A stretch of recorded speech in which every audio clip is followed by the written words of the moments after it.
Once upon a time, in a faraway kingdom, there lived a young girl named Cinderella. She was a kind, gentle, and beautiful child with the most radiant smile.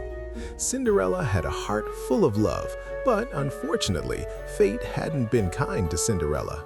Her mother had passed away, leaving her alone with her selfish stepmother. The stepmother had two daughters of her own, and she was terribly jealous of Cinderella's beauty and kind heart. She treated Cinderella unfairly, making her do all the housework and dress in rags while her own daughters wore fine clothes and lived in luxury. Despite the cruelty she faced, Cinderella remained kind and gentle, never letting her stepmother's unkindness change who she was. She would often seek comfort in the garden, talking to the birds and the animals who would become her dearest friends. One day, the kingdom received exciting news. The prince was hosting a grand ball at the palace, and every maiden in the land was invited. Cinderella's stepsisters were overjoyed and spent weeks preparing their gowns and practicing their dance moves. Cinderella watched her stepsisters with a sad smile, hoping she might be able to attend the ball and experience a bit of the magic she had heard about in her mother's stories. But her stepmother was insistent that Cinderella would stay home and continue with her chores. The night of the ball arrived, and Cinderella was left alone in her old clothes while her stepsisters and stepmother departed for the palace. She sat by the fireplace, tears in her eyes, wishing for just a taste of the magic her mother had told her about. Suddenly, a soft, sweet voice filled the room. It was her fairy godmother, a beautiful figure surrounded by a soft, glowing light. "Why are you crying, my dear?" the fairy godmother asked. Cinderella explained her wish to attend the ball, but how her stepmother had been unkind and refused to allow her to go. The fairy godmother smiled and said, "Don't worry, my child. You shall go to the ball." With a wave of her wand, Cinderella's rags were transformed into a stunning gown, and on her feet she wore the most delicate glass slippers that sparkled like stars.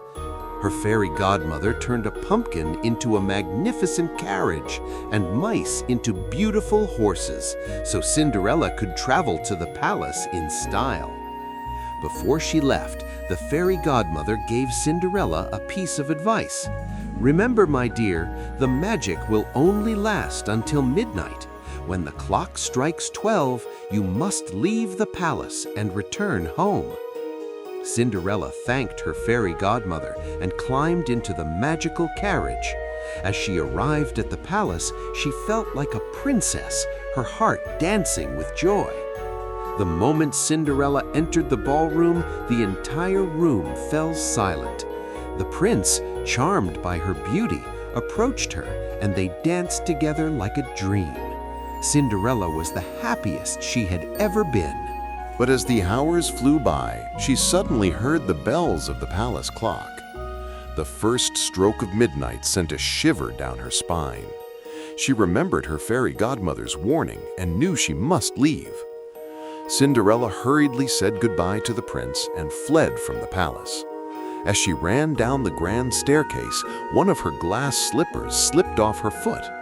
She didn't have time to retrieve it, and so, with only one glass slipper, she disappeared into the night. Cinderella's beautiful gown and glass slippers turned back into rags, leaving her with only the memory of the enchanting evening she had spent at the palace.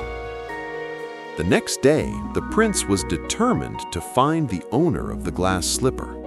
He and his attendants traveled throughout the kingdom, visiting every home to see if the slipper would fit any young maiden. When they arrived at Cinderella's cottage, her stepsisters eagerly tried to fit their feet into the glass slipper, but it was too small for them, and their feet simply couldn't squeeze in. Cinderella watched, hidden from view, as her stepsisters attempted to trick the prince. Then she stepped forward and with a hopeful heart asked, "May I try?" The prince agreed, and as she placed her foot into the glass slipper, it fit perfectly. The prince's eyes lit up with joy as he realized he had found the maiden he had danced with at the ball. Cinderella's stepsisters were astonished and upset, but even though they were mean to her, Cinderella didn't feel angry. Instead, she forgave them for their unkindness, as she believed that kindness was the most important thing in the world. And so Cinderella was reunited with the prince, and they lived happily ever after, proving that goodness, kindness, and a loving heart could overcome the challenges life may bring.